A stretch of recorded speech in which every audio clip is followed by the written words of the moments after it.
Hello and welcome to another edition of the CBB SuperShow, brought to you by the FTN Network. I'm your host, Walter Waddell, aka Dub Deuces 85, the niche sports connoisseur, out here heading into Wednesday, February 5th, 2025.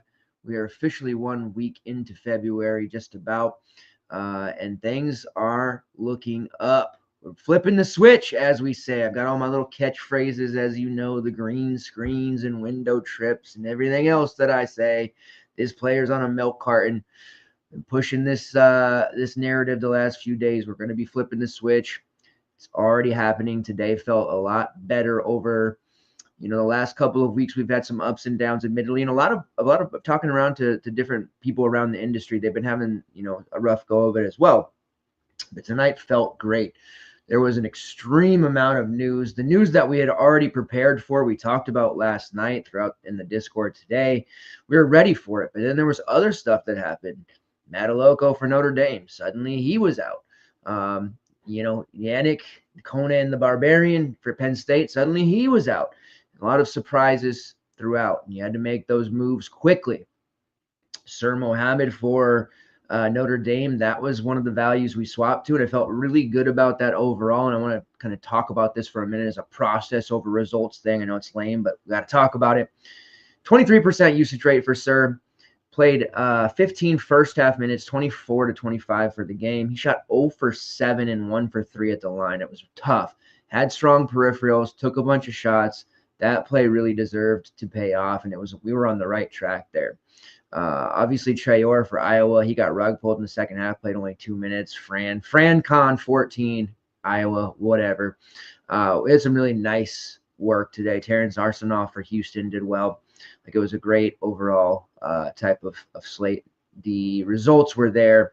But yeah, Sir Mohammed, that was one play where I felt extremely good about. Our Discord processed it quickly. We got to him. He was under 20% ownership, and he had a ton of usage. He had a ton of shots. He had a ton of volume. Just didn't overall work out, unfortunately, but he was right there. And those are the type of plays we're going to be making throughout the next month and into March that are going to pan out more often than not. Zach Fremantle was just okay. He was a little bit lazy today. Marcus Foster had like a career game on the glass, 1 million rebounds, which I don't think he's ever had more than 8 in a game before. TKR did well, had some early foul trouble, but he did well for us. Braden Smith smashed. We mentioned Arsenault. It was a good slate. It was definitely a solid slate. Turning the page into today, we have a nice 9-game on tap here, main slate for DraftKings. There's also the night slate there, which is 7 games. Of course, we'll have the coverage of both of those as we normally do. There will be an article/slate breakdown that way. Also be the show tonight, which is going to focus on the main slate, and then there will be Discord projections for both of those slates, both the 9-game main and the 7-game night. If you're new to the show, welcome. If you're a veteran, find your spot. I'm going to encourage all of you to interact throughout if you're watching live or on demand. The best way to do that, if you don't want to drop a comment, question, concern, that's okay. Drop a like instead. If you're watching on YouTube, especially if you're watching on Twitter/X, come over here, join us on YouTube, drop those likes. You guys have been doing a ton of great work with the interactions and overall stuff that you're helping with, not only my show, but the FTN network as well. Interactions and the algorithm world that we live in now, all of that stuff helps us out a tremendous amount. So I do appreciate that. You guys have been super supportive. We've been getting a lot of new community members. Some starting to trickle over to FTN as well, but a lot in the just overall joining us on the show here, getting a lot of people hitting me in the DMs on Twitter, just having some conversations, rapping, talking, all that good stuff. So I'm very happy, very proud of the community that we're growing here. And yeah, I really felt like today something was different, something changed for us. Really saw the slate well. We didn't have any takedowns or anything, but it was profitable for the most part, and right there on the cusp. And variance starting to turn around as well. We've been having some pretty porous foul trouble. We've been having some career low games, but I was very proud of the way that the entire community in our Discord processed all that news. And it was flying. I mean, that 4 p.m. PST window, those, 5 or 6 games lock in, there was an incredible amount of news. And this is why I was harping so much last night of, let's not wait till the last minute. We know that, here's player A could be starting for Freeman. Player B could be starting. How do we want to process that? Who's going to be starting for Manny Sharp? Well, it's probably going to be, Terry Arsenal. How are we going to process that? All of that stuff we were ready and prepared for.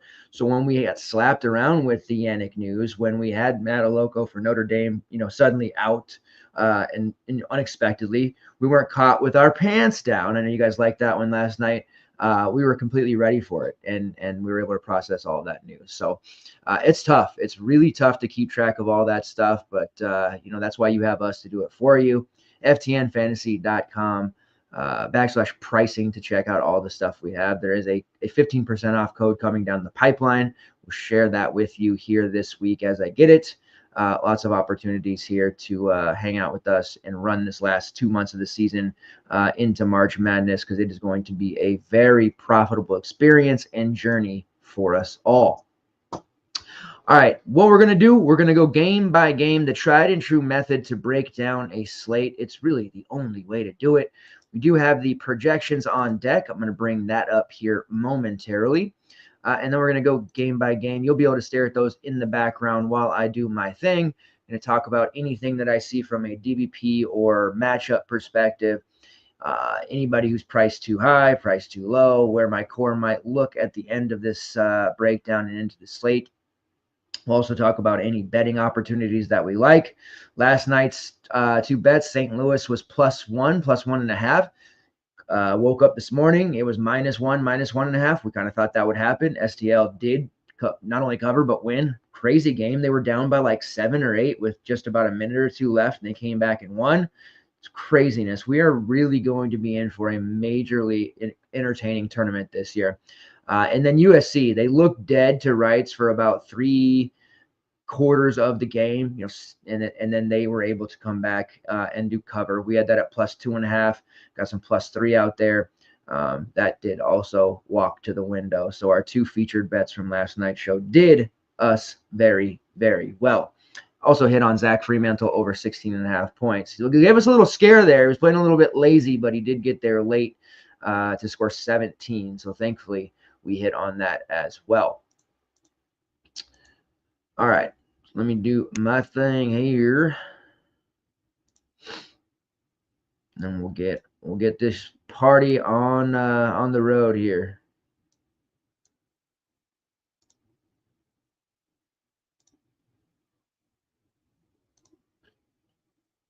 All right.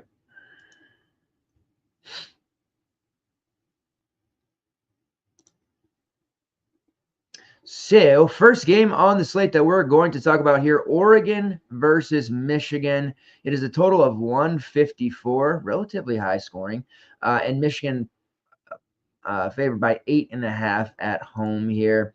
This is an interesting spot. Today's slate, there was a lot of kind of higher scoring projected games. And we thought it was going to be a really high scoring game in general. There were low prices. There was, some mispricing. And it seemed like it was going to take, $250 to min cash. It ended up being much less. It only took about a $200 to min cash in single entry, as there was a bunch of busts. And overall, we're just not seeing these slate breaking scores that maybe we're accustomed to. We're seeing a lot of 3.5, 4x scores, guys hitting 25 to 35 fantasy points, which still gets the job done. We're not seeing those ceiling performances as much. And this slate definitely has some tighter pricing on it. There is still value. This is one I feel could be low scoring. Thought last night would be high scoring, so we'll probably wake up, play this one, and have it go to 280 to 300 just to min cash, but we'll see. Overall, Michigan is the side we want to target here. the likes of Trey Donaldson, Roddy Gale, Reuben Jones. It's a nice, Namari Burnett. It's a nice quartet of guards that they have. They're all extremely consistent for the most part. And then, of course, you have the Danny Wolf versus Vlad Golden debate each and every slate when it comes to Michigan. Last slate, Danny Wolf just went absolutely ballistic. We've seen Vlad Golden break the slate many times. Golden is priced there at 7.8. Danny Wolf priced at 9K. Going up against Oregon, yes, they've got Nate Biddle. Yes, they've got some size in the front court, but on the road, I'm not worried about this Oregon team whatsoever. They look pretty listless. They throughout the non-con, Oregon, was solid. They won a few games that maybe they shouldn't have. They stole a few, perhaps. They are still 16-6, but they've definitely struggled, losing 4 of their last 5. In the game against Nebraska, the home loss 77-71, Juwan Gary absolutely murdered them from all over the place. 23 points, 5 rebounds. Andrew Morgan also got it done there in short spurts. 8 points, 2 rebounds, 2 assists in under 20 minutes. Berkey, he had 3 points, but he had 9 rebounds. He was absolutely assaulting Oregon on the glass. And I think we can expect something similar from Michigan, which is an even better team than Nebraska, obviously. So we want to definitely have some exposure here. I think we ignored the early game mostly today, although last night I was all about RJ Lewis. Didn't end up with too many shares of him. Should have. He broke the slate as well. But I definitely want to have some exposure here. And it's going to come down to if I'm rostering Danny Wolf, 9K, do I have that salary, or am I rostering Vlad Golden? I think Golden will see more ownership because he is cheaper, and we've seen that kind of habitually. Whoever is the cheapest between these two gets the most rostership. Golden has been under 30 fantasy points in 3 straight, which is why this price has dropped a little bit, but this is a great bounce back spot for him. If you have the salary to get to Wolf, though, I do prefer him, honestly. I think he is the lesser of 2 evils when it comes to foul trouble, him and Golden. And I think that he is more versatile, will give Oregon a ton of trouble with his skill set. So if you can get there to 9K, he's definitely the look, but remains to be seen if we can. As far as the guards go, Burnett's typically the one I like the best. Trey Donaldson's a little priced out for me at 7.1. Burnett at 6K, Gale at 5.6. Gale's going to be probably the one that sees the most ownership of the 4 guards. He does project over 4X there, right around 29 to 30 minutes. More of a secondary play for me. You do have the value in Reuben Jones there at 3.8, but he doesn't get a lot of shots up. He does, playing 19 to 20 minutes. It's an okay look there, a sub 4K, but there's not a lot of upside. That's one of those plays. If you go there and he gives you a 10, you really need one of your pay ups, such as Danny Wolf, to deliver you a 40 or 50. You can't take a 35 from them because it just won't work out right. And then as far as the secondary looks go, beyond that, off the bench, Sam Walters, Will Schwetter, those type of plays. Really no interest there whatsoever either. Oregon side, Jadrian Tracy normally projects pretty well, heavily in the rotation there, priced at 4.6. So he's once again the better play for Oregon if you want to go in this direction. But for the most part, you see Nate Biddle, Sean Bartholomew, Jackson Shellstat, none of them really projecting all that well. It's a pretty tough spot going up against Michigan on the road. And I think price-wise, we're not getting any major discounts that we need to feel inclined to use outside of maybe a Jadrian Tracy, but he hasn't been particularly great even at these prices anyway, sub 5K, sub 6K. So it's not as if I feel forced. I did like TJ Bamba there for a stretch as his price was down, but because he's played so well, now he's back up over 7K. No thanks. Nate Biddle, 8.1. Yeah, there's some upside there, but probably headed for foul trouble. Somebody's getting into foul trouble between Biddle and Danny Wolf, Vlad Golden. I don't want to take that shot with him. I'd rather go with the home team here in case of a poor whistle. So make a decision between Golden and Wolf. If you want a Michigan guard, you certainly can go there. They're relatively safe, but I don't think it's a necessary thing that we have to do by any stretch of the imagination. All right, next game on the slate, Butler versus Seton Hall. It's a total of 136, very low. Butler is a 3.5-point favorite. Let's get them pulled up here. Some injury designations that we need to talk about on both sides.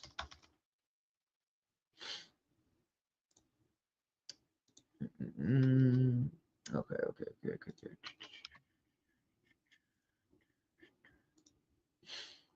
All right, starting off with Seton Hall, Dylan Adewusu. After missing some time, then he comes back. He looks pretty good off the bench. Then he gets a start. Looks even better. His price has been very cheap, low 5K. And then we get to that weekend game and the ankle flare up. So he wasn't able to play on Sunday against DePaul. Highly questionable. I would actually be really surprised if we did see him go. Chauncey Jenkins is also still on the injury report, dealing with a knee issue that he missed, caused him to miss the DePaul game. I don't expect either of them to play, but injuries have been so hit or miss. These guys, I talked about it last night. Coming into it, they haven't practiced. They are in street clothes. God, there was somebody the other night that was literally in street clothes and they ended up playing. I can't remember off top who it was, but we're seeing that, or we're seeing guys who are fully practicing all week, good to go, and then we get to game day and suddenly they're out. So tough to say for sure one way or the other, but my speculation is that Dylan Adewusu and Chauncey Jenkins do not play. Isaiah Coleman there at 8.5. That's your premium play. He played 39 minutes against DePaul. Very high priced at 8.5, but you know what you're going to get. A ton of shots. He took 20 there against DePaul. If there's no Adewusu, if there's no Jenkins, it's really just him as the offensive weapon and a bunch of other guys who either are afraid to shoot or can't shoot at all. Garwi Dual at 5.3, still the best, I think, overall play from a pricing perspective for this team.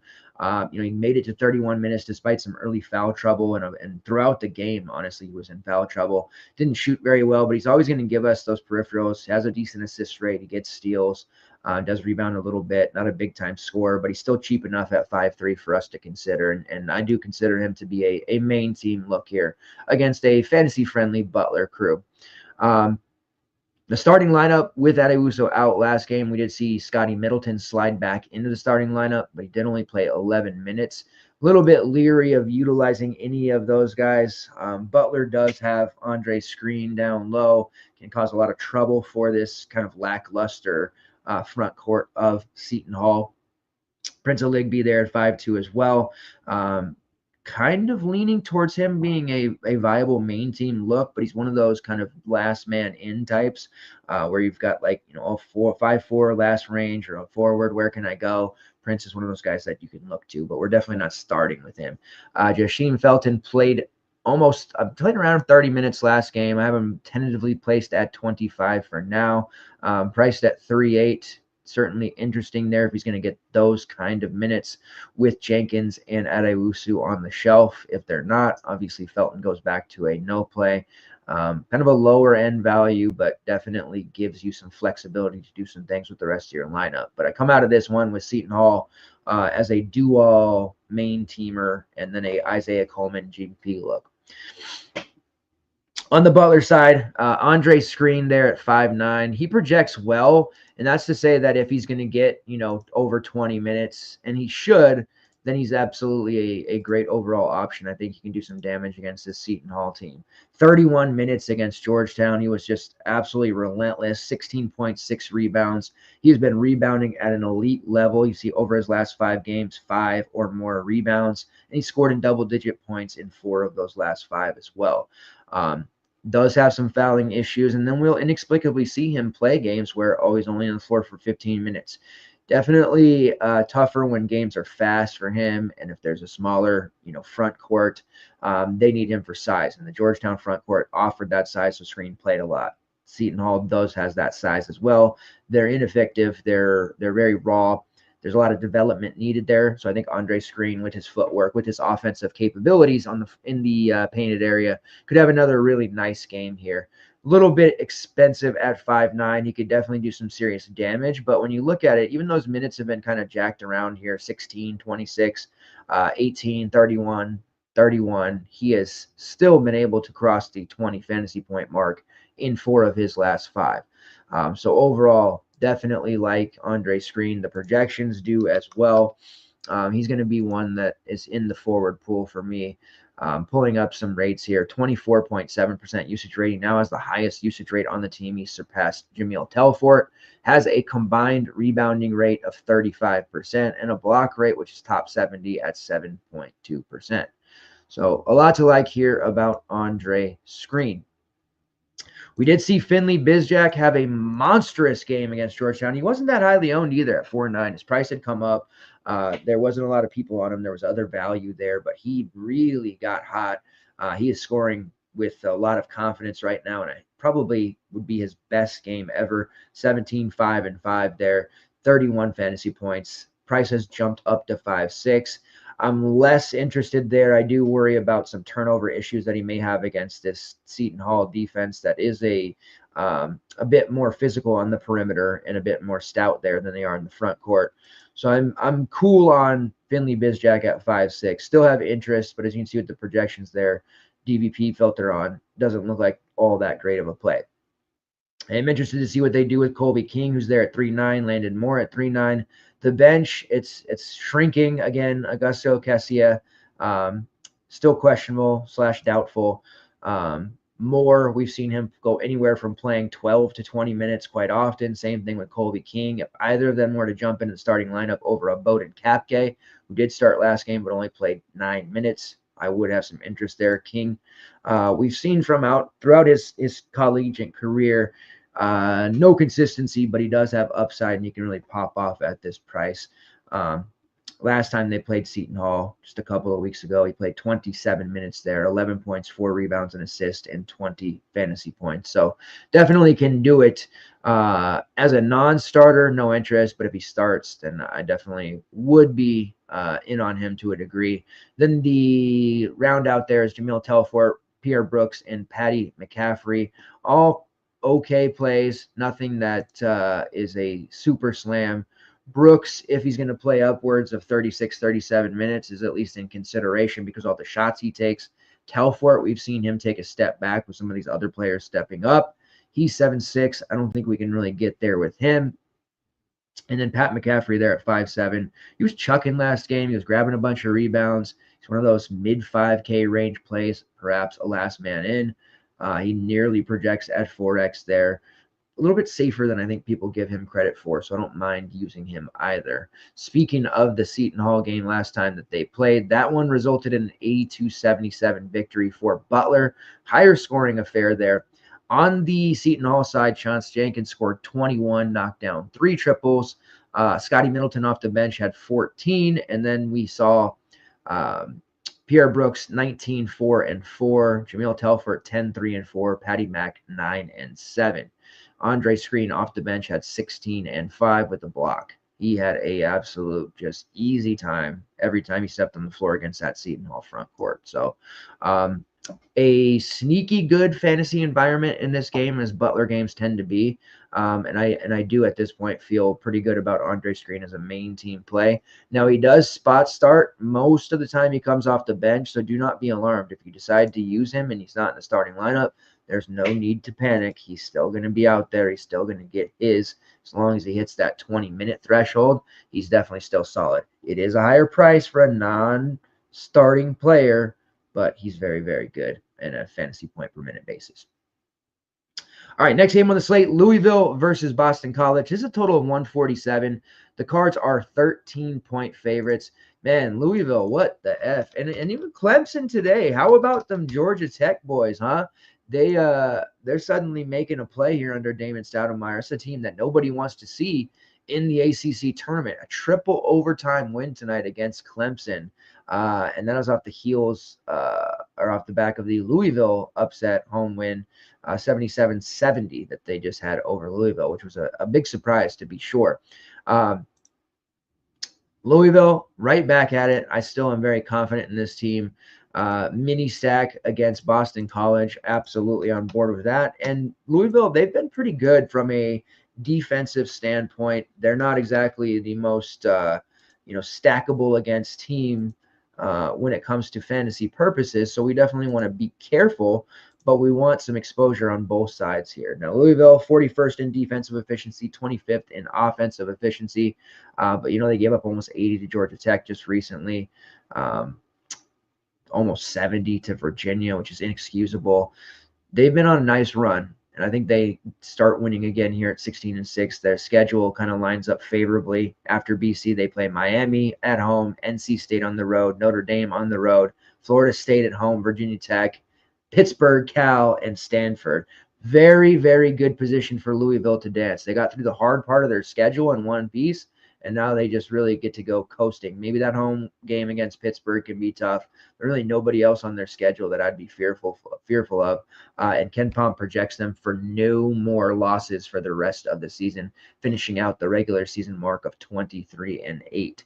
Louisville has been doing it against all odds. They have injuries to key players that they thought were going to be big, big pieces, Kashawn Pryor and Corin Johnson, but that just speaks volumes to how great of a coach Pat Kelsey really is. Oh, yeah, and Louisville is very good for DFS purposes as well. Starting with the Ville, Chucky Hepburn playing just about every single minute of the game. It's going to cost you to roster him over 9K, but there's safety there. Terrence Edwards, same kind of thing. Mid-range play at 6'9", but a lot of minutes. Our Javon Hadley, same thing. All of those guys are safe. Maybe not the upside there, but safer plays. We know the 7-8-man rotation at times. We know exactly where it's going to come. Noah Waterman has been kind of in and out of the lineup every game. It's like, oh, Noah Waterman's going to play. Then we get into the warm-up line, and then suddenly, oh, no, Noah Waterman's not going to go. He's dealing with a thumb issue. He has tried to play through it. He's missed the last couple. We'll see. Even if he does play, he's basically relegated to an 8-10 minute role. I do prefer him to be out, though, because there is a value piece that I really want to use, and it's, if you've been in the FCN Discord, we've talked about this player several times, and we always kind of kick the tires on it and say, man, this is a good value. We should really look here. And then we really end up going elsewhere in our main, and most of the time we do regret it. And I'm talking about Abakor Traore. Price there at 4.6. It's a higher price, but he got that opportunity to play against Georgia Tech. 21 minutes, 10 points, 8 rebounds, a block, a steal, and assist for 25.5 fantasy points. His highest total of the season. 16 minutes a game before that against Wake Forest. 7 points, 3 rebounds, 3 assists for 17 fantasy points. He has hit at least 15 DK points in 4 of his last 5. It is a little higher at 4.6. If he only plays 12 minutes here because Noah Waterman's back, it could be a disaster, but his rates are strong, and he is very good on a per-minute basis. Let me pull up his page. 22.3% usage rate, 21.1% shot rate, a 24.4% defensive rebounding rate, combined rate of 37%, a block rate of 6%, steal rate of 3%, and he draws 4 fouls per 40. Traore, during the course of his career, he's played mostly for Long Beach State. He was just a absolute rim protecting, rebound, junkyard dog type, and he can really rack up fantasy points in a hurry without having to score actual real points. So I still like him quite a bit, even with the price increase. And even if Waterman does end up playing, this is just such a favorable spot for him against this BC front court, who still may be without Elijah Strong, who's struggling to return. If this turns into a blowout, we get garbage time for Traore. He's going to get minutes in the first half as well with the first unit because of the way that Kelsey runs his rotations. It's just an absolute lot to like about Traore. And you can look at, because of his rates, he projects absolutely the best on the team and probably one of the highest on the slate as a whole if I give him 20 minutes there. Still, if we drop down and we get to like the 16-minute mark, he's still very much in place, less of a slam, but I'm really just happy with 16 to 20 fantasy points from him, and I think he can give us more. We'll watch the Waterman news, but like I said, I'm not exactly worried about that. Connie Bruce minutes dumped last game as well. With Traore playing so well, it came out of his pot. Frank Anselm doesn't really play much more than 1 or 2 minutes, so there's a lot of opportunities here for Traore to do things. As long as he's on the floor, he's going to make things happen. Rain Smith, gunner, three-point shooting extraordinaire. He's had some big games, led to his price being high. It's come back down a little bit, so he's a mid-range play at 6'7". And then my boy, brand favorite, James Scott, we were rostering him without thinking. Anytime he's priced at 6K or below, he's at 6'5", so it's more of a thought. I do like him, though. Good matchup for the same reason it's a good matchup for Traore. It's a good matchup for Scott, and he gets more minutes. Not as much of a big-time scorer as some of these other looks on the team, but he does enough, gets it done on the glass. He gets stocks. We like James Scott quite a bit. He's still very young. Many years left for him at the collegiate level. All right, BC is where it gets fun. This is where we have some perspective value. This is one where I feel like, if you roster one on here, you could really have your slate end in a hurry. But if you have like an explosion from someone like Fred Payne, you're just, jumping to the front of the lead, the front of the pool so fast. A lot of volatility with this Boston College team, but they are feeling themselves a little bit. Ended a skid, beating Florida State 77-76. The starting five for Boston College has shifted a bunch, and the rotation shrunk as they've gotten injuries and ineffectiveness. They did run with an 8-man rotation last game. That was nice to see, a little bit more predictability when we have that shorter rotation. Donald Hand, Deion Brown, Roger McFarland, Josh Beadle, and Chad Venning were the starters. Off the bench, we saw Fred Payne, super sophomore, who I really like, Jaden Hastings, and Chaz Kelly. Payne played 23 minutes. He had 14 points. He's a big-time scorer. Payne can actually fill it up very, very quickly. Being a non-starter, that should keep his rostership down for the most part. We may see a little bit of love for Josh Beadle as the starter, who played 27 minutes in their last game, and he's played at least 25 minutes in 3 straight at 4'6". Definitely don't mind him. It's only a couple hundred more for a starter that we can kind of predict the minutes there. Fred Payne, more of a hot hand, but he has played 23 or more minutes in 3 straight. Has been involved in some high-scoring games. That North Carolina game especially, he was absolutely chucking. He has taken, over the last 3 games, at least 8 shots or more and at least 4 threes or more. 29 shots in all in his last 3 games. So Fred Payne has got the green light right now, priced at 4 threes, a very intriguing value. Starter in Deion Brown at 4'7", not quite as intriguing. He did drop a 30 on North Carolina, and he can get hot. But there is this is the type of player who can go long stretches of just standing on the floor, doing nothing, accruing no fantasy points. So you have to kind of be aware of what you're getting there with Deion Brown. And then Roger McFarland, in and out of the starting lineup as well. No real upside there. Does get a lot of empty minutes. Not exactly the player that I want to roster there. So he's not in that pool for me the same way that Beadle, Payne, and Brown are. Chad Venning at 6'7", I think he has a hard time staying on the floor or keeping out of foul trouble against this Louisville team. Elijah Strong, they could definitely use him. He is questionable. Very, very severe case of the norovirus for Elijah Strong. He's also had some minor injuries. So we'll see. I do think he has a chance to play, but I don't know how effective he'll be. And then Donald Hand, who can absolutely just get a huge total, catches fire. He is basically the only bucket getter this team has with any regularity. Against North Carolina, 26 real. Against FSU, 31 real. Back-to-back games over 40. I don't necessarily want to chase that against this Louisville team, especially a Louisville team that forces a ton of turnovers. But Donald Hand, obviously a GPP worthwhile look there.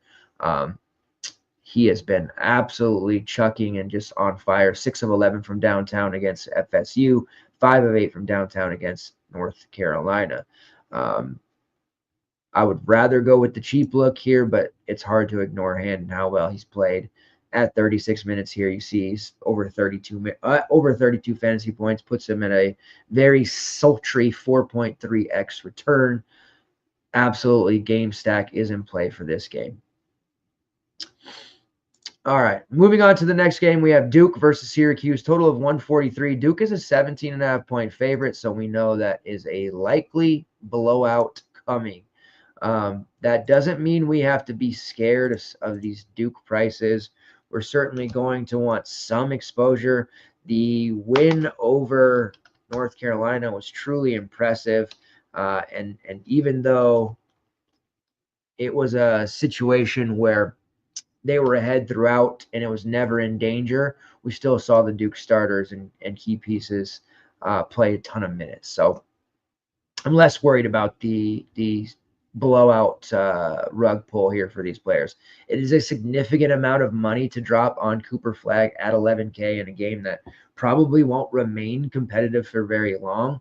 But if it's not, he's going to be a big reason why. And you can see he has a massive projection there at 35 minutes. We'll refine that down most likely and put him down about 32-ish, just to be on the safer side. But if you can get to Cooper Flagg, just like Janai Broom, that's one of those players that you just want to get exposure to. Cam Jones has fallen out of that realm, before he got hurt. Brooks Barnheiser was removed from that role. There's very few players that, hey, if you got the salary, play him regardless. Matchup doesn't matter. Price doesn't matter. You just get to them. And Cooper Flagg has become one of those players.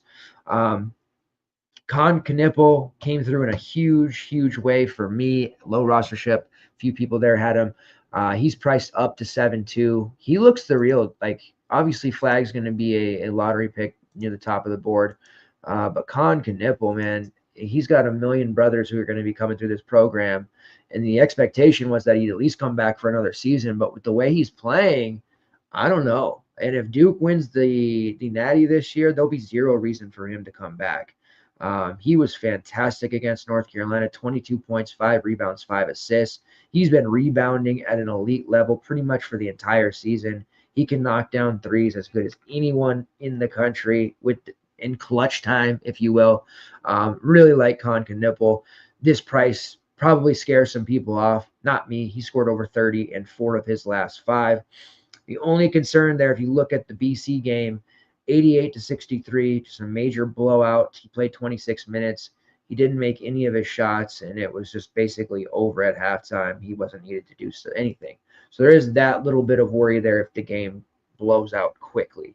They've been in some competitive games here recently. So we want to be careful with some of these upper-tier Duke plays in our main lineups, at least. We want to definitely have that exposure in GBPs, and especially Cooper Flagg. If you look at that same game against BC, he put up 48. So outside of the top 2, we have to cool on Kaman Malawak because he's kind of stuck in this 20-minute role. He is very solid, very good. They will need his size against Eddie Lampkin and his toughness. But that one's going to be a situation where they get entangled with each other, probably pick up some fouls. So I'm going to pretty much ignore Malawak for now until we get a little bit of a price decrease. That next run of players comes into play with Tyrese Proctor and Zion James. Zion James is the one that I'm going to find myself on the most. Out of this entire Duke roster and in this spot against Syracuse, James should be able to rack up peripheral stats for us. He's been scoring a lot more lately too, but I'm a big Zion James guy in this spot. Looking at the projection there at around 28 minutes, solid, right around 26 fantasy points.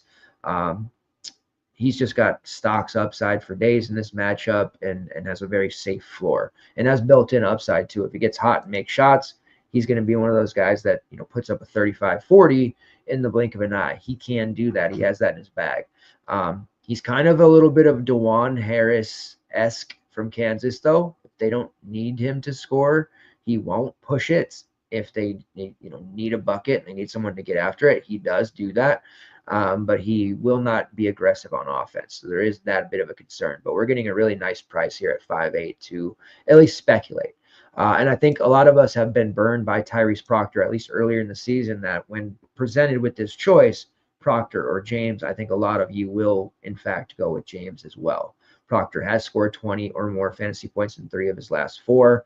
But he is the first one in a blowout that concerns me, especially as they try to get some of these younger players in for that garbage time run. I think Proctor gets a little victimized there, maybe not getting as many shots up. Now, he did put up 28 against BC, but in a blowout win over Miami, he took only 4 shots and, again, really wasn't needed, didn't do a whole lot, and wasn't aggressive. So concerns there.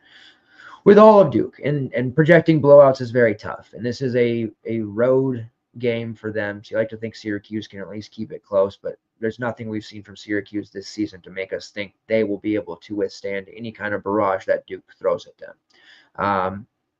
Big time deal that Malik Brown is back. He played 15 minutes against North Carolina, solid. This is a very tough inside, front court player who can get it done on the glass, can block shots, can do a myriad of things, does things that don't always show up in the box score as well. But it's just a really big deal for him to be back. He does muddy the waters for the likes of Mason Gillis and Patrick Mbangwa. Both of them are off the table, even with blowout run potentially there. Same can be said for the likes of Isaiah Evans, Caleb Foster, Cam Sheffield, Darren Harris, players like that. And it's crazy to see Caleb Foster. He's all the way down at 3K now. He's the stone min. Foster was a big-time option last year at times, And to start the season, he was a starter, putting up 15 fantasy points per game. Now we can't even be sure if he's going to play 10 or more minutes. I do think it's worthwhile throwing him into a GBP look because that's really cheap for a player of his caliber. But he's clearly headed for the transfer portal at the end of this year. If they get a title, he's out the door. Might be out the door regardless, one way or another.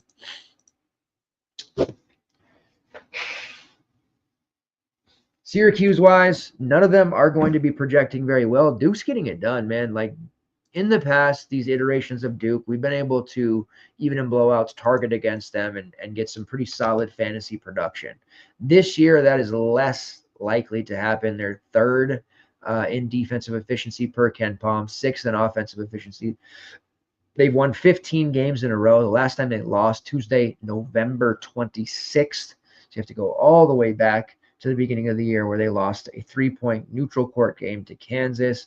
They lost a neutral court game to Kentucky before that. If you put those two teams against Duke at this stage of the season, neutral or not, they would both lose. And I think you could drop Duke onto Kentucky's floor and they would walk away with a double-digit win. Sorry to say at this point. Not to say that Kentucky won't wake up, but they obviously desperately need Lamont Butler. And Kansas, I'm not scared of them at all right now. So this Duke team is going to give Syracuse all they can handle. Ken Palm does have it as an 81-63 projection. Hughes does give them a bit of a pace boost, 88th in tempo, so there'll be some additional possessions here for Duke. We'll see what kind of efficiency they bring to the table. But overall, the Syracuse projections are ugly. We don't need the projections to tell us that. Syracuse probably not the greatest spot to target them. It is worth mentioning that Petar Mastrovic has been getting more minutes at the 5 there with Donnie Freeman out. Interesting spot for him, especially in the second half at 4-1. Then the likes of Eddie Lampkin, Jair Davis, and J.J. Starling, those have been the main 3 to target on this team with Freeman sidelined, but none of them are interesting in this spot whatsoever. Freeman still has a questionable tag. I don't even think he'll move into a game time decision status, though. I think it's going to be a little bit longer for that. Has a boot, probably might even consider shutting him down. There's rumors of that as well, so we'll see. It would be really surprising to see Freeman come back after missing so much time against Duke. That would just be a really awful thing for the team to do to him. All right, moving on here, we have Missouri versus Tennessee. Total of 134.5. Tennessee 9.5-point favorites. They absolutely cold-cocked Florida. No Zakai Zeigler, no Igor Milicic, no problem for the Vols. That was a hell of a statement win for the Vols secondary players. We do expect Zeigler and Igor to be back. Neither is on the injury report, so we can expect minutes to go back to business as usual pretty much here. Let me pull that up for us.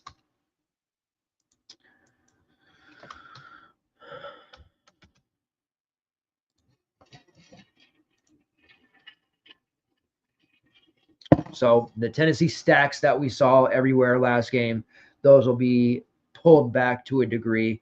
Darlison Dubar, Jordan Gainey, Jemai Maishak, all of them were uber cheap. All of them absolutely detonated. You take out the top 2 pieces from a team, and sure enough, that's what happens. Chaz Lanier woke up a little bit, but still kind of struggling with this shot. But we can certainly go back to tempering expectations. Gainey at the 6-1 price tag. Not a lot of interest there for me. He can still get it done offensively, but a little bit high there to have Zeigler back.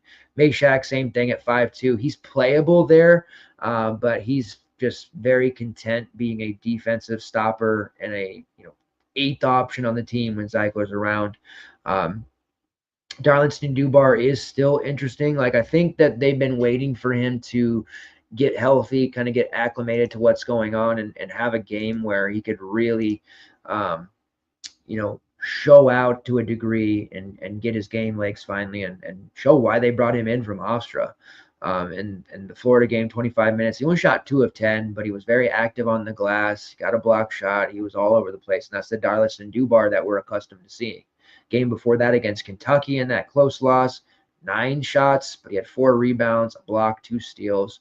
Like, we're accustomed to Dubar racking up those stocks. That's a main thing that he did at Hofstra, and he can rack up fantasy points in a hurry because of it. So while I'm jumping off of Gainey, Meshack, those plays, I still do have an affinity for Dubar, especially looking at those last 2 games, even with the team seemingly healthy up top. I think Dubar's minutes are here to stay. They brought him in for a reason, and now is the perfect time for them to unleash him on the world. Or on the SEC world, I should say. Zeigler at 8K, it's a really good price for him. Dropping almost 1K over the last couple of weeks. He's very safe. We know offensively he's not efficient. He takes shots in a volume-esque manner, but they really, really struggle to find net. He still finds his way to 30 fantasy points despite the top, shooting 28% in his last game, 27% the game before that. He's failed to shoot over 40% in any one game since late December. You have to go all the way back to Christmas Eve against Middle Tennessee, where he shot 4 of 8 in a blowout, basically a blowout win. He wasn't needed to score very much. He had 15 assists in that game, and he got to the foul line a million times. So that was the last time he shot anywhere close to 40%. That's pretty damn rough. So the shots not falling, if they ever do, we're talking about an 8K Zakai Zeigler with a capability of dropping a 50 on the world. Despite the fact that he's shooting so porous, he gets to the foul line so much, he's still putting up huge numbers. 13 points against Kentucky, 14 against Auburn, 16 against Vanderbilt, 16 against Georgia.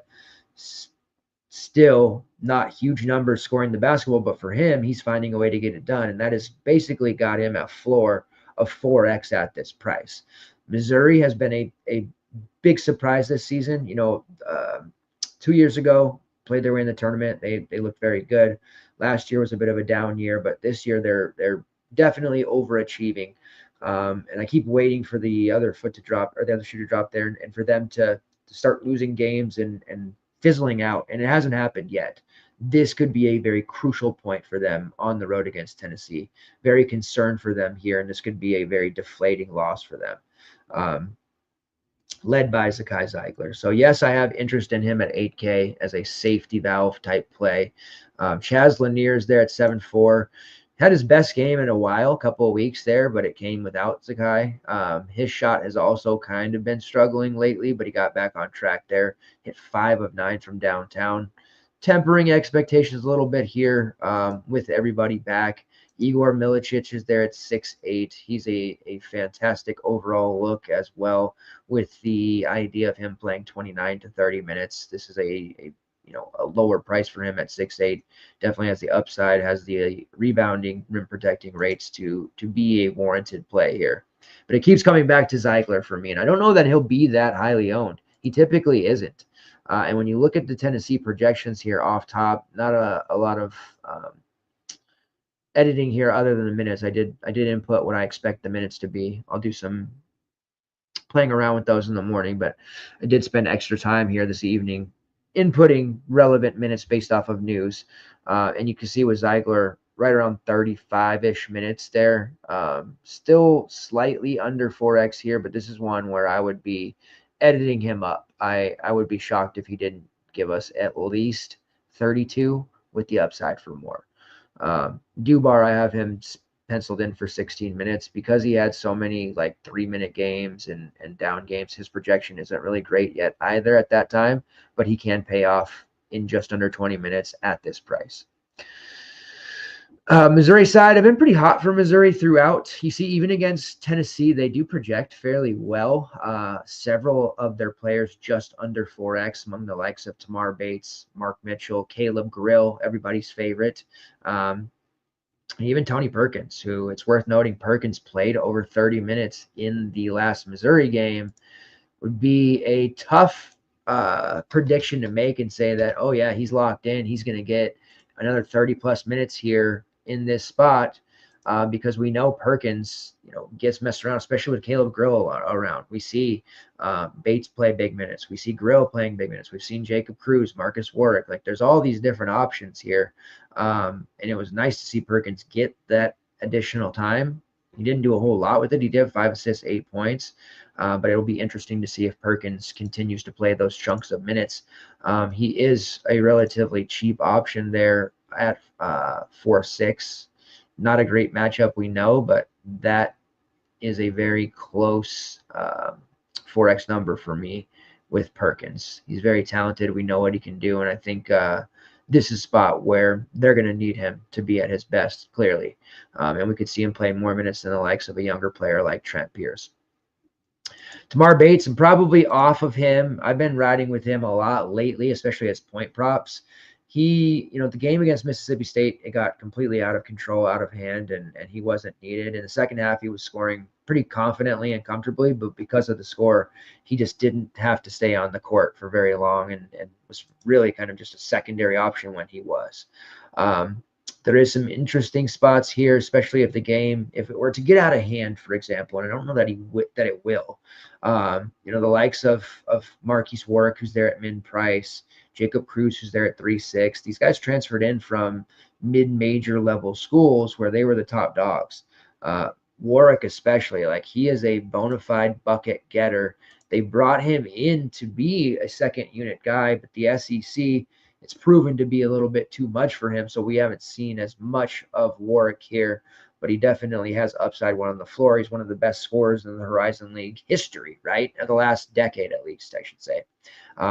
But the minutes just haven't been there. Played 11 against Mississippi State, and that's just one of those interesting GBP looks. Maybe, he hits a couple threes. I mean, God, he doesn't have to do a whole lot. And we're talking about a player here, just to put this in perspective, because I don't think it's settling in. The deep grinders know, but Northern Kentucky for the last, 4 years.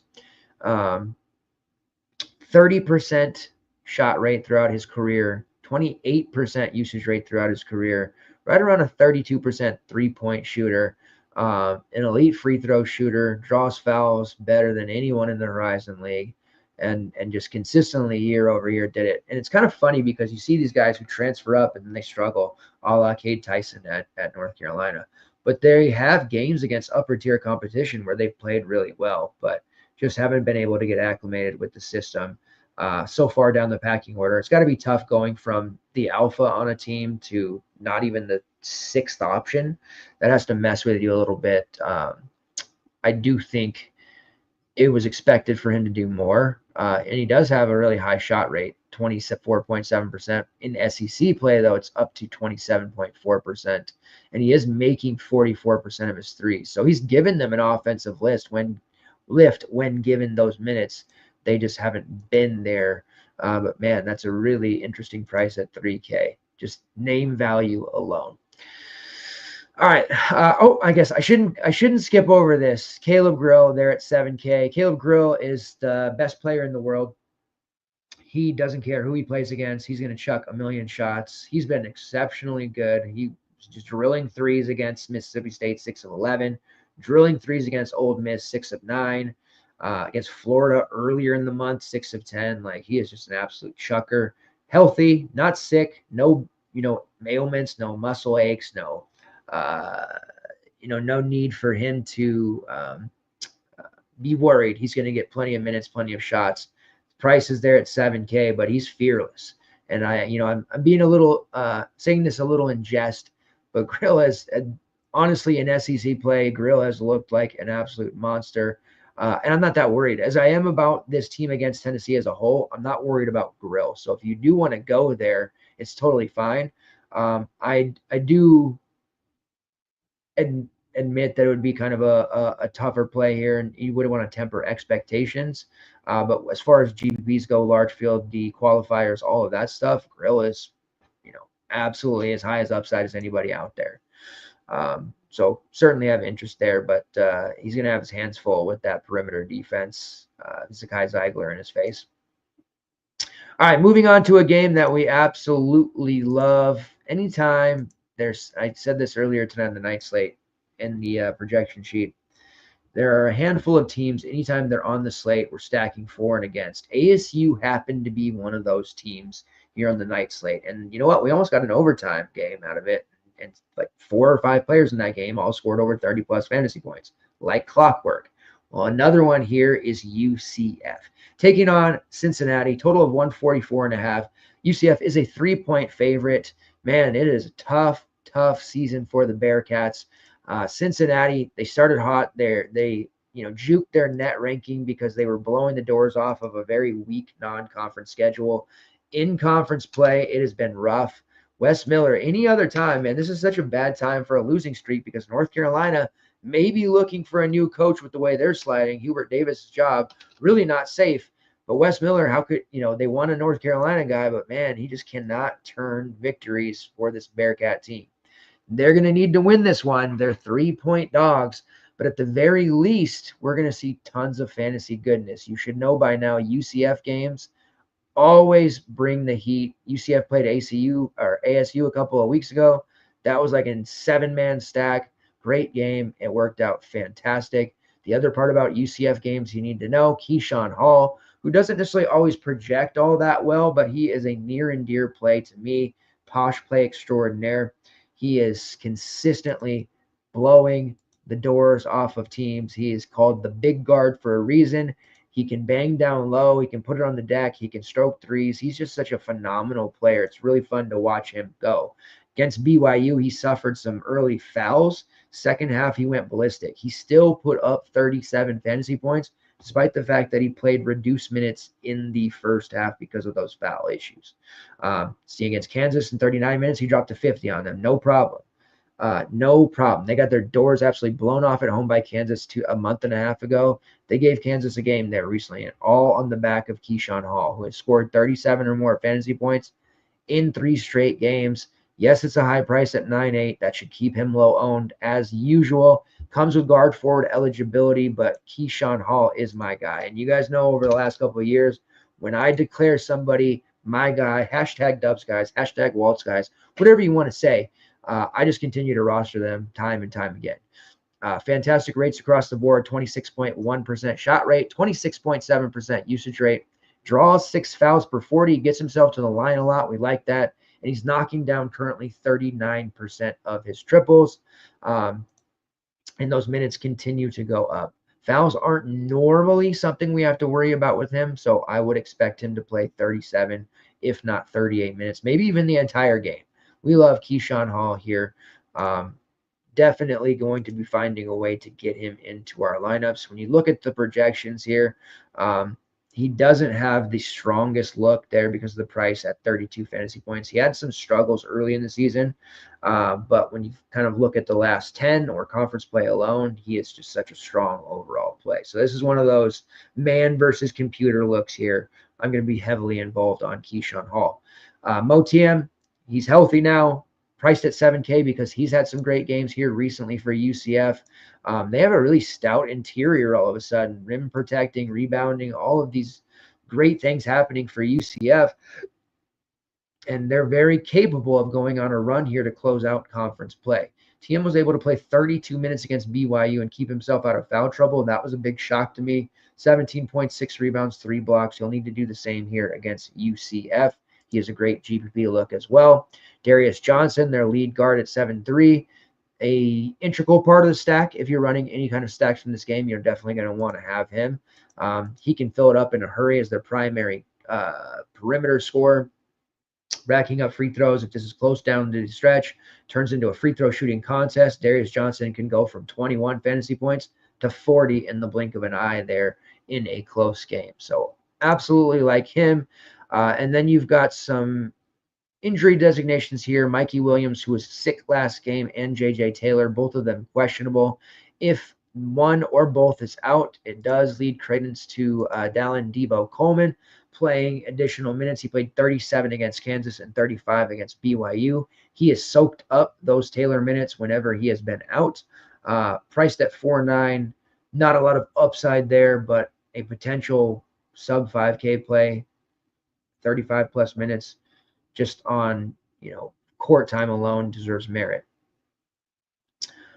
Jordan Ivy Curry at 6'6". He's got a high shot rate. He can fill it up as well. There's just a lot of different scoring options for this UCF team.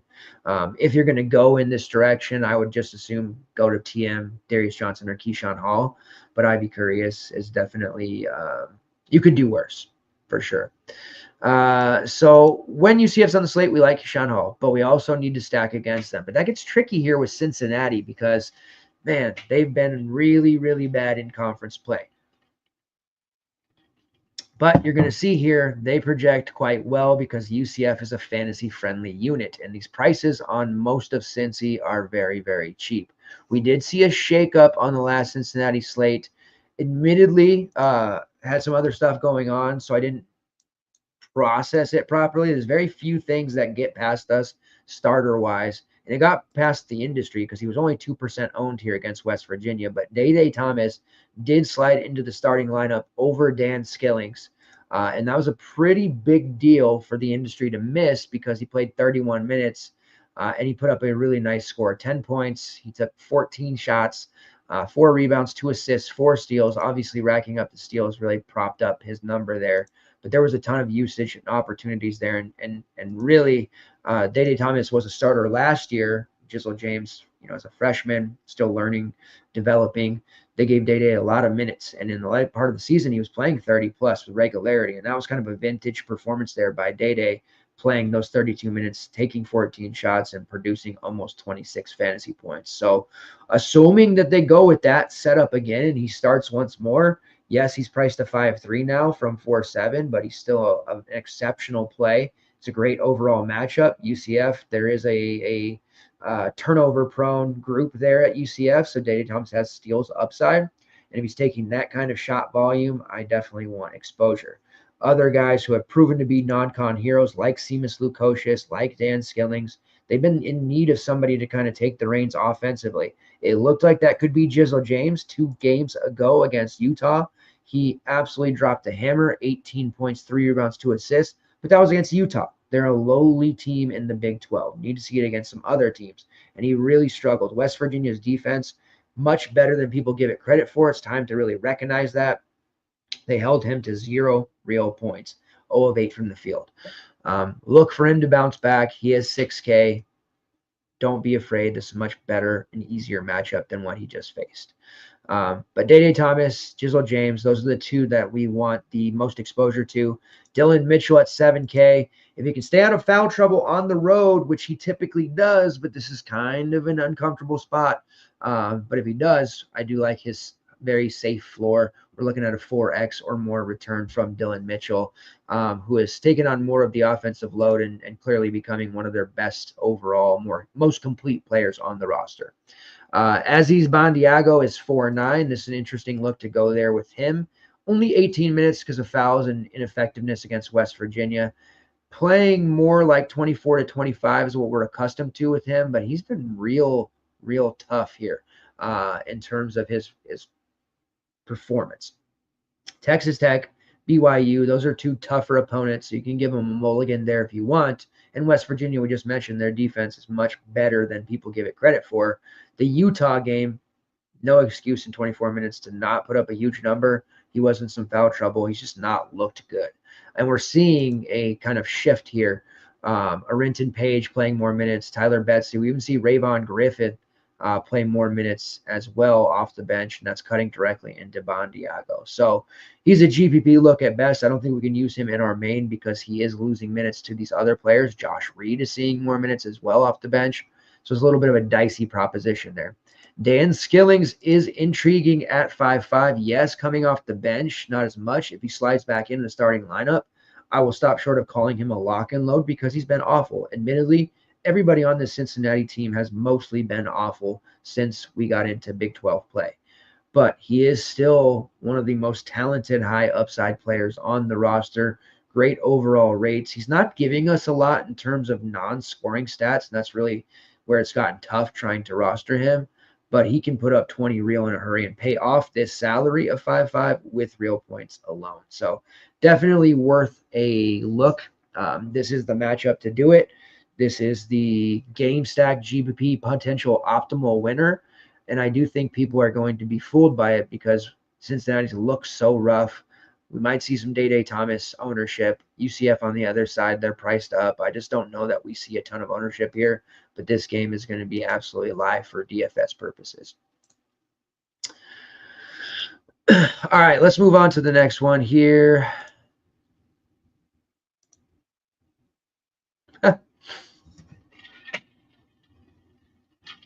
Tango, who is new to the community, I appreciate you chiming in here throughout the shows here. Is Trayor more like Eeyore? It's Fran's fault, man. It's the problem is Trayor got into some foul trouble in the first half, and then he played 2 minutes in the second half because Fran is just an awful, awful human being, and not a very good coach to boot. So yes, you're right, but we can redeem ourselves. We have another Trayor on the slate with Abakar from Louisville that we can play and rectify this. There's a Trayor on every slate seemingly, so we can get this back. I would play him in a heartbeat again. By the way, it's just Fran is Fran. All right, next game on slate here, West Virginia versus TCU. It's a real barn burner with a total of 128. TCU is a 1.5 point favorite. This is an ugly, ugly game, as you can imagine. TCU is another team, however, that has been fairly fantasy friendly, though. They've got some rim protectors, they've got some defenders, but they have bled fantasy points to multiple positions. So I don't necessarily want to write off everybody in this game, even though it is a very nasty total. It's very Virginia-esque, circa 2021, right? Low total like this. What are they thinking? TCU side, I think, is a full fade. You do have David Punch there at 5-1, got some additional minutes, looked pretty solid in their last game, but he's over 5K. Kind of tough to pull the trigger. We've seen some extra minutes from Malik Diallo, Micah Robinson, players like that. But what's happening is they're just getting enough to not be usable, but they're playing enough to take away from the likes of Traz White, Brendan Weasel, Wenzel, Noah Reynolds, all of those guys. And it's just muddied the waters on them all.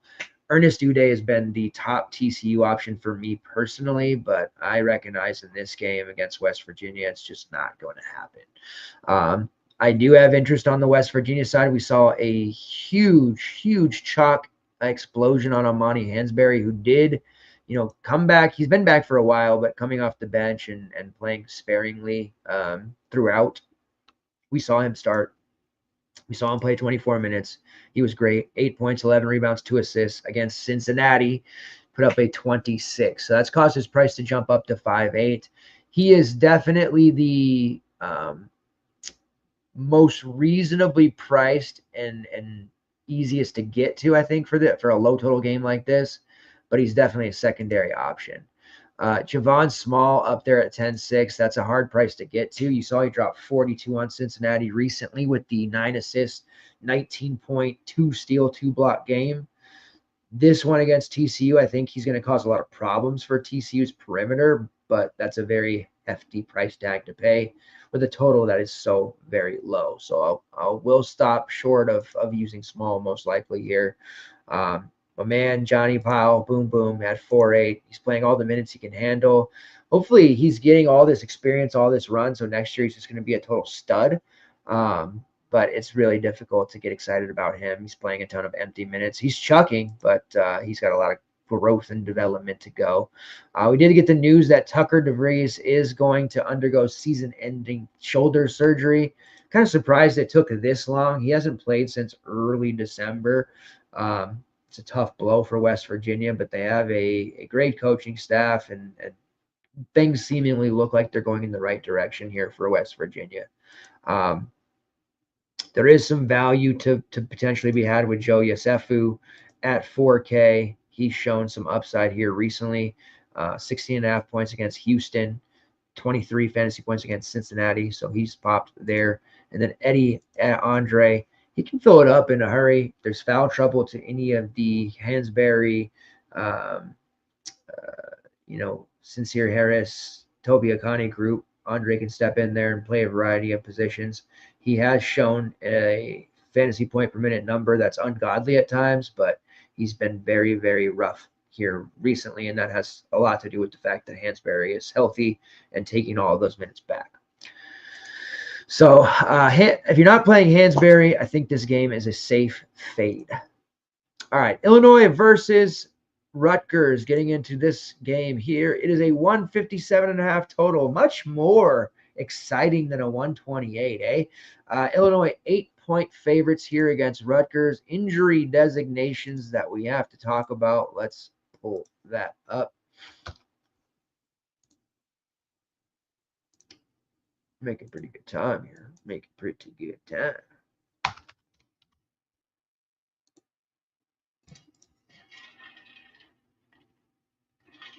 All right, Tomislav Ivicevic back for Illinois in that last game. That was a major boost for the Illini. They did end up outlasting Ohio State, winning 87-79. And Ivicevic, it went from, man, he's going to be out for another few weeks because mono is no joke. I've thankfully never had mono, but I've had friends who have, and it looks like death. Sounded like he'd be out for longer. Then all of a sudden he's warming up. He'll be available. He'll play limited minutes off the bench to, oh, he's going to start now to suddenly he played 29 minutes. So that's exactly what I've been talking about, harping about with these injuries, these sicknesses, everything. But having him back is clearly a big deal and helped them a lot. Take some pressure off of some of the youngsters. More as Johnson, who was fantastic against Ohio State. 14 points, 15 rebounds, a block shot, 36. He is priced so high at 7K. It's just so hard to want to fade him, though, because similar to Flory Badunga, who, coming off the bench playing less minutes with KJ Adams, now we're not playing him. But for that stretch of games with Adams out, we just didn't care what the price was for Flory and just continue to roster him and ride that production out. And I kind of feel the same with Morez, but the problem is Ivicevic is no longer out. Morez at 7K, that is tough. You'll see at 28 minutes, still projects extremely well there on the sheet. And this is a spot against Rutgers that he can definitely get block shots, rebounds, bully their front court. So it's a big decision point there. I don't think he sees 50% plus ownership like we have been seeing, but I also don't think he slides under 20%. I think he still sees a sizable amount of ownership to make him a worthwhile option in single entry. We saw a shake-up to the starting lineup there with Ivicevic back. He obviously had to go into the starting lineup, but we saw Ben Henriques, he hit the bench there for Ivicevic to come in, but we also saw Kylan Boswell hit the bench, and they brought in the sophomore Drea Gibbs-Lawhorn. So the starting lineup that they ran with was I affectionately call him Casper, Morez Johnson, Tomislav, Drea Gibbs-Lawhorn, and Trey White. Now, Trey White only played 14 minutes, and it seemed like White, Boswell, Henriques, all had kind of carried the load at times this season, but none of them seem like they're too crucial to the long-term success. They've got all these younger players they need to get floor time. DGL, Ivicevic, Morez Johnson, obviously Casper, and Will Riley, who was fantastic off the bench. 24 points, 3 rebounds. He had a 27% usage rate in that game. Will Riley simply has to play more. He's had some spot starts. He hurt us in those spot starts, but this kid is uber talented. Has to play over Ben Henriques, has to play over Trey White at this point. We're going to potentially see a starting lineup from Illinois that features 3 freshmen, 2 sophomores. Like, you don't see that very often. You don't see that kind of success with the transfer portal being how it is. We see a lot of veteran teams and grown-ass men playing collegiate basketball now. And those are the teams you want to hitch your wagon to. But this Illinois team seems like they're better running their young guys. And getting them that experience now is going to pay off huge when the tournament starts in March. They also have the sophomore Jake Davis, but he's very raw compared to the rest of them. So decisions to be made here because I think we want some Illinois exposure here, right? I don't even think I know we want it. Jack Kusunis at 9.4. He's kind of one of those luxury plays. If you have the salary to get there, absolutely. I don't hate it. He's been chalky as well, and I think he'll still see a spike in ownership here.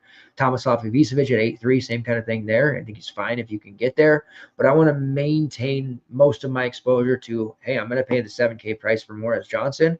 I don't give a damn. Or go to DGL at 4K, who if he starts again, he's a value piece at that 4K price, or chase that Will Riley game that he just had there at 5.3. If Riley were to start, that would be interesting if he comes in over Trey White. And he played the starter minutes over Trey White. So basically was the starter of that last game anyways. We'll see what happens.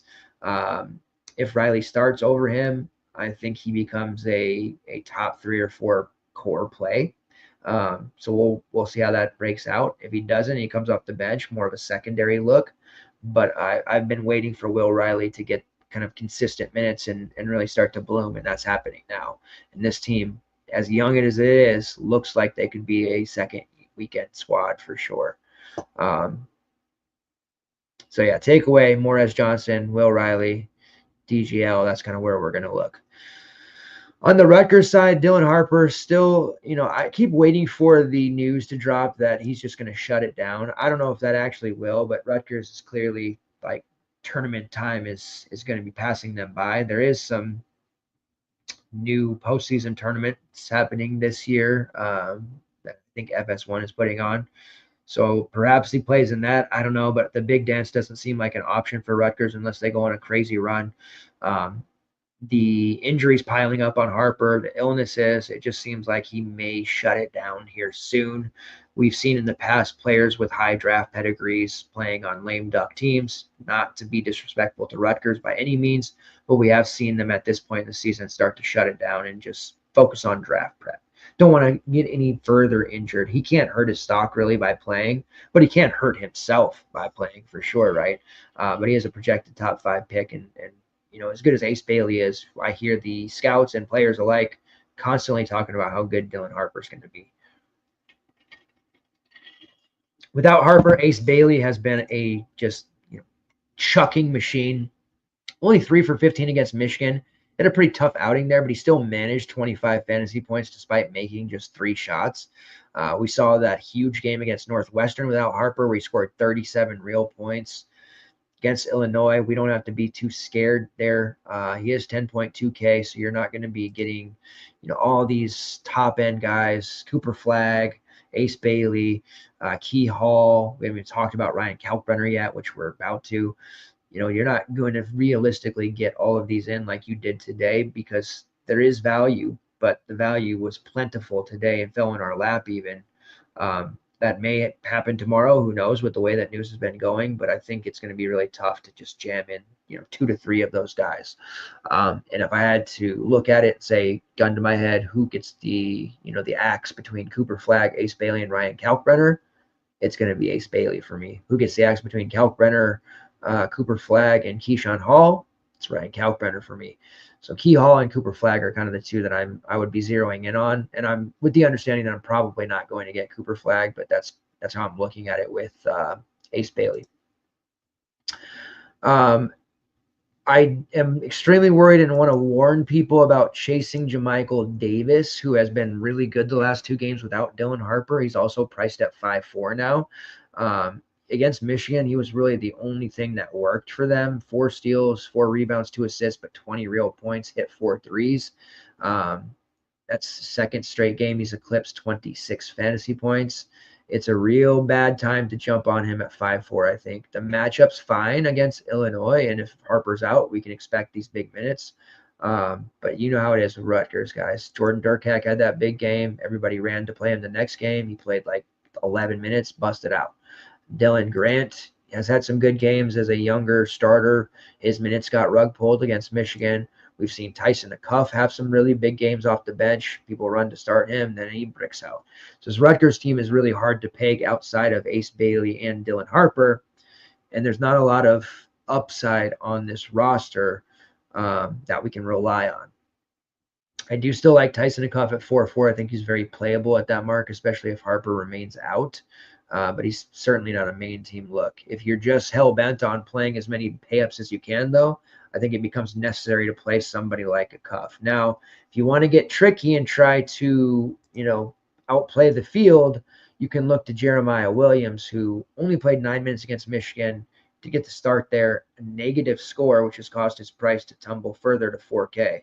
But we have seen him in the past, mostly last year, but we've seen him in the past put up some decent games, and at 4K, he's very capable of putting up 16 or more and making that 4X mark. So don't want to write him off completely, but it is worth noting that even if he were to start, he's not a guarantee to play 20-plus minutes. Same could be said with Jordan Durkak. Same could be said for Dylan Grant, Lathon Somerville, all of those guys.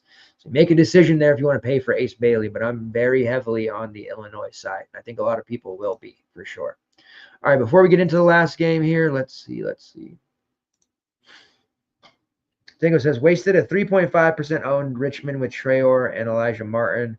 I am micro-staking, so don't really care. Fun to mess around. Yeah, and Traore and Martin were super chalk, too. Like, Martin was 61% single entry and Traore was 40-something percent. So if you're hitting on those sub 5% plays and your chalk is busting, like you probably still did pretty well tonight, I'm guessing. But yeah, obviously you didn't take down any tournaments or anything. But nice call there on Richmond. Yeah, Martin, man, Jesus.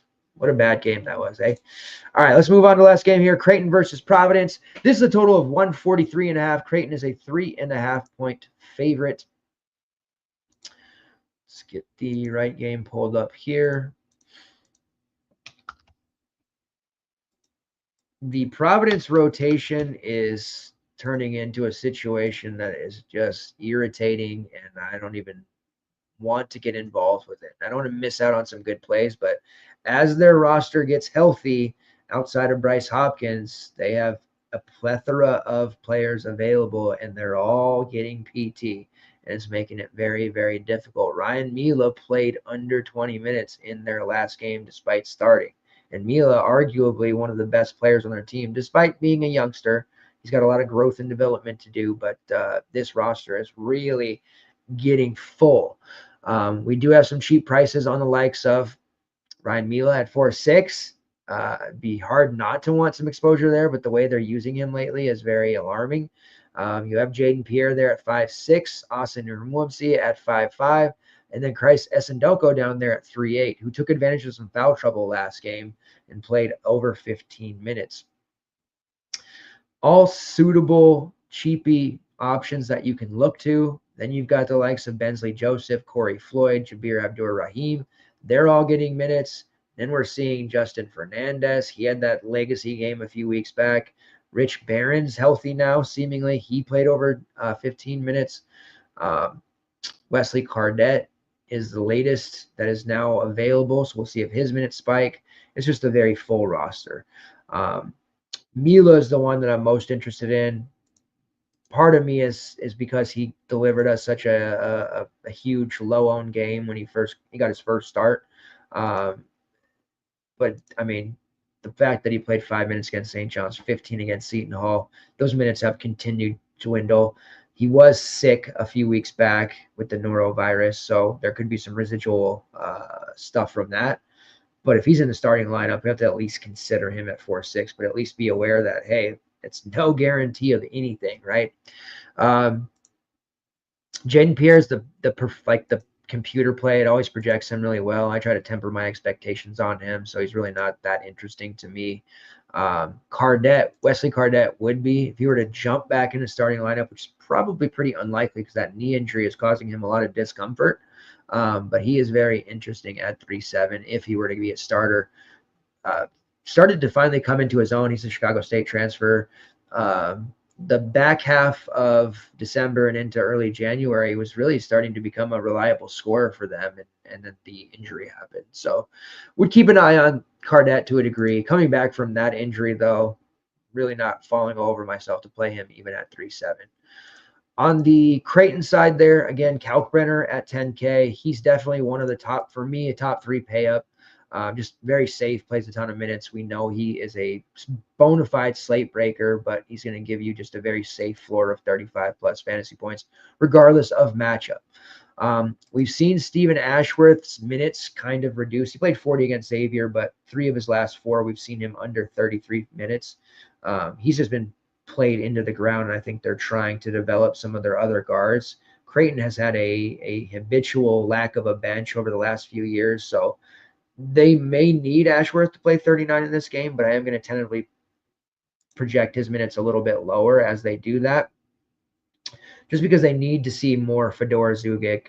They need to see a little more Ty Davis. You know, there's these guys that just have to get minutes with no Pop Isaacs around. I do like Jemiah Neal still 7.7. He started out very hot against Nova and then cooled in the second half, but you see he is one of the safer looks on the team. Guard forward eligibility, so you have that flexibility there, but he just contributes in all categories. We had him in that game against Xavier, 16, 6, and 6. Did go back there to him in the following game against Nova. Wasn't quite as good, 13, 9, and 2, but he's super active, and he played 40 minutes against Nova, so that is worth noting.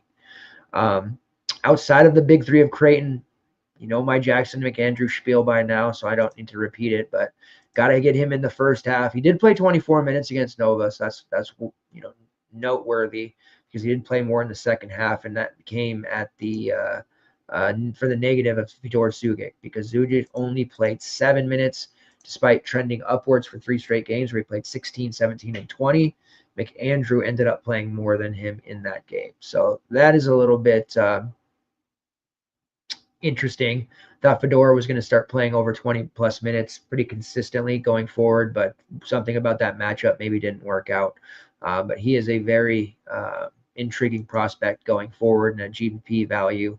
Starting wise, Jason Green's there at 3.7. He played 32 minutes against Nova. Very low upside, very low floor. This has been the problem for Creighton. Outside of the top 2 to 3 guys, they give all these minutes to Isaac Trout. They give all these minutes to Mason Miller, Jason Green, and these guys just don't produce. They just don't have it. There's not a lot of left. They're picking up table scraps after the big 3. But Jesus, at 32 minutes, you'd think that he'd fall into some more rebounds, at least try to get some assists, do something, right? So 3.7 starter on the floor. I know I've said that about a couple players, like, hey, they're on the floor playing 30-plus minutes. I'll use them. Jason Green is not one of those players that I would use. Just not a lot of upside, and nothing that he does warrants consideration because he stands in the corner a lot. And that's the real problem. And then we did see Ty Davis, who played some big minutes early in the season. Then Pop Isaacs got hurt. We inexplicably saw him not play very much at all. And then he played 8 minutes against Nova, was more involved in the second half. So it'll be interesting to see what kind of role he digs out the rest of the way. But it is a competition for future minutes between him, Fedor Zugic, Jackson McAndrew, some of these young players, to see who can actually step up. But damn, losing Pop Isaacs was a really tough death blow for this team. All right, so that is the slate. Let's bring up all the teams here, and then we'll take a look at that and get a core out there, and then all the betting opportunities that we have. There are 2 games in particular that I want to bring up again, see if we can keep our streak alive.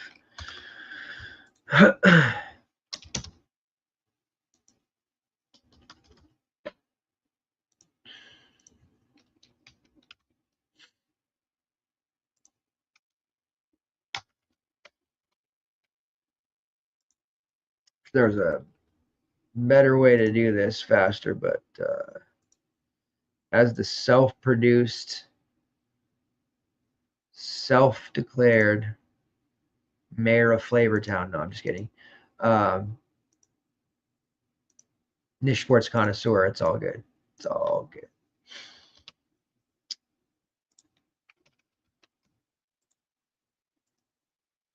This slate feels uncomfortable. I will say this while I'm doing this. The slate feels uncomfortable, and usually the ones where you just can't get into a lineup or it just doesn't feel or look right, those are the slates where you usually detonate. So that might be a good sign there. I've already had a few people kind of agree with me or tell me that independently, that it's hard to get into a lineup here that feels right like it did today, but that's not necessarily a bad thing whatsoever. All right. Here's that.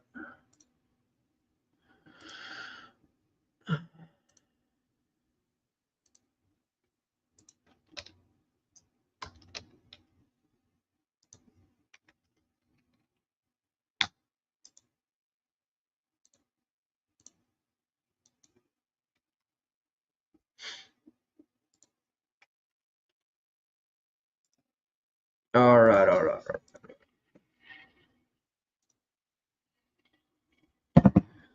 I am aiming to have a separate sheet for FanDuel too, by the way. I don't know if I'm going to be able to pull that off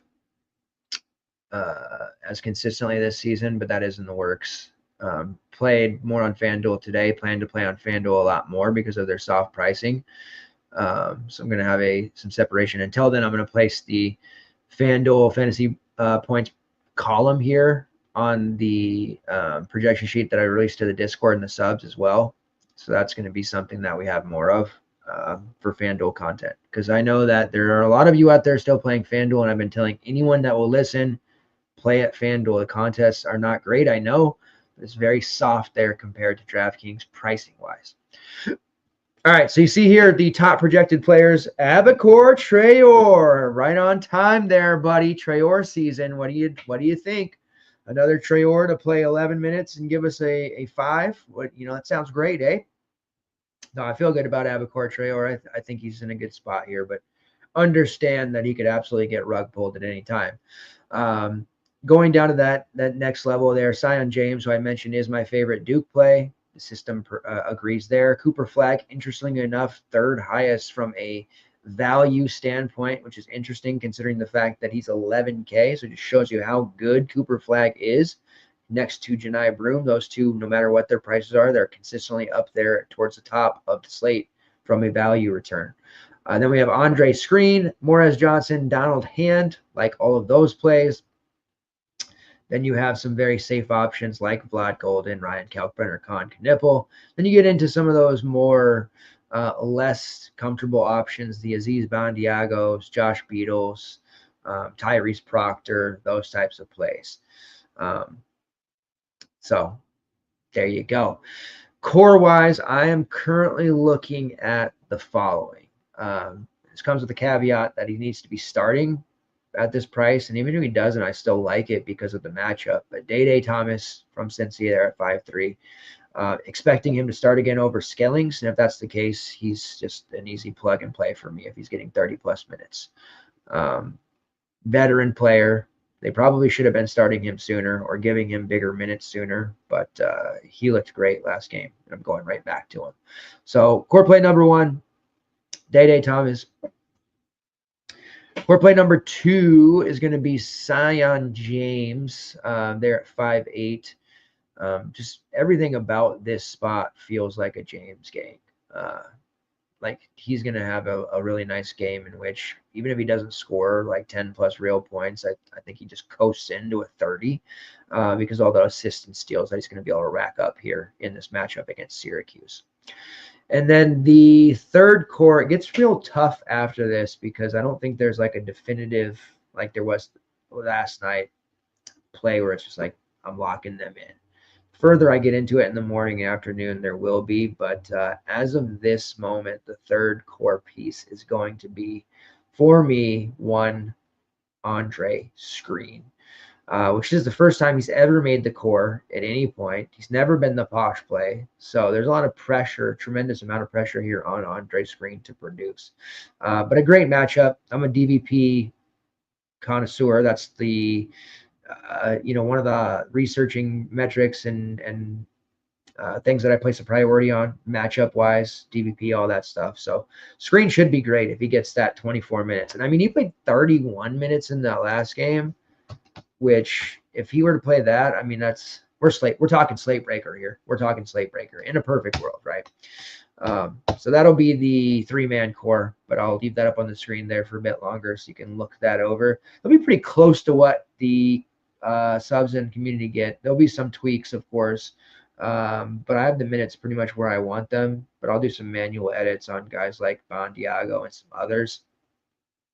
And just another note to repeat for those that weren't here earlier during the BC game breakdown, I do think the optimal will have one of the Boston College values on it, whether that's Fred Payne or Josh Beadle or Dion Brown. One of those three, I think, will end up on the optimal. As to which of those three it'll be, that remains to be seen. The other two will probably have tremendously bad games that will make you wonder why you rostered them at all. But that is the feeling I have on this one. And then, of course, the big decision of, do we continue to treat Morez Johnson like we did Flory Badunga? Is Morez Johnson's season over yet? I don't think so. As you can see, he projects extremely well. But this has the looks of a lower scoring slate. There's far less guys projecting over value here than we had on today's slate. All right, best bets. Let's look at it. Let's talk about it. Let's do it. So seems like there wasn't as many games today, so we had to be really deliberate. There is a lot more on this Wednesday slate, a ton of mid-major and low-major games as well, which is typically right up our alley, which we love. There is the game here in particular between Tulane and UTSA, two teams that can get it done from an offensive standpoint. UTSA being at home, they're +1 against Tulane. I like them +1, but I also like the total, which is sitting at 149.5 currently. I do think those two teams combined coast into 160 plus with relative ease. So UTSA +1 and over 149.5 versus Tulane. That is SuperShow play number 1. We're going to have 2 today, just like we did last night. It's going to be a staple that we have. And then for the night set, there are a couple of really interesting spots. Colorado +7 versus Utah, for example. That's one that I kind of have some interest in. SMU -6 versus Virginia Tech. Feel kind of interested in that one. But we're going to be looking at the Colorado State versus New Mexico game, playing at the Pit, which is a very difficult place to play. New Mexico, even in seasons when they're having down years, which they're not this year, they're pretty decent. It's a very tough place to play. That crowd gets after it, and I've seen some very good teams fold in that environment. But Colorado State is one of the, what I believe to be one of the better teams, if not top 2 or 3 in the Mountain West, regardless of what records may say. They're +8.5 here against New Mexico. That seems like an awful lot of points here for a Colorado State team with a conference player of the year candidate, Nick Clifford, and a coach in Nico Medved who really knows what he's doing and has for a long time. He's got the Rams off to a 14-7 start here. They have won 4 games in a row. This just seems really, really like a lot of points. They did lose back in late December to New Mexico at home 76-68, so that's probably factoring in here. And then the fact that they're going to New Mexico. KenPom does have it 78-69 in favor of New Mexico, but no, I do not believe that they're 8.5 points worse than New Mexico at any point. So that is the second play there that we're going to be all over. And I don't feel like that's going to close at that number. I don't know. See if we get a little CLV here. But +8.5 just seems like a tremendous amount. I could see that like dropping down to a little bit, maybe getting to like 7.5, 7. So you want to get that early. As we saw from last night with St. Louis, by the morning they were the favorite, which we kind of predicted and thought that would be the case. So get those numbers in. If you're able to bet in a legal state or on apps or wherever, definitely get that in nice and early. All right. Quick prize picks. We're going to do two prize picks. We did pretty decent on prize picks as well. Keyshawn Hall for UCF. I don't know if I mentioned it at all tonight, but that is my guy. That's my dude. Looking at the various props that he has, 18.5 points, 21.5 points plus assist, PRA